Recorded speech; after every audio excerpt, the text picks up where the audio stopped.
নবীজি বলেছেন কিয়ামতের দুইটা মেজর সাইন, দুইটার মধ্যে একটা হচ্ছে আনতারাল হুফাতাল উরাতাল আলাতা রিয়াশাইয়া তাতাওয়ালুনা ফিল বুনিয়ান। যখন সমাজের দরিদ্র শ্রেণীর মানুষেরা, যাদের পায়ে স্যান্ডেল ছিল না, গায়ে কাপড় ছিল না, এরা উঁচু উঁচু বিল্ডিং নির্মাণের প্রতিযোগিতা করতে থাকবে, ফান্তাজিরিস সাআহ, তখন কিয়ামতের অপেক্ষা করতে থাকবে। আজকে থেকে 100 বছর আগে ছিল এগুলা? 200 বছর আগে ছিল? সুবহানাল্লাহ। আর কোন সাইনের জন্য অপেক্ষা করছেন?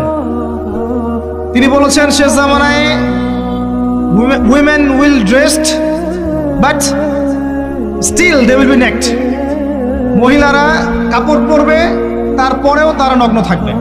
আপনি ঢাকার শপিং মলে যান, আপনি দেখেন। আর কোন সাইনের জন্য অপেক্ষা করছেন? শুধু ঢাকা কেন, গ্রামগঞ্জে ছড়িয়ে পড়েছে এগুলো, এখন গ্রামেও ছড়িয়ে পড়েছে। গ্রামে আরো বেশি দেখা গেছে মাশাআল্লাহ। গ্রামে গিয়ে আমরা হতভাগ, সুবহানাল্লাহ।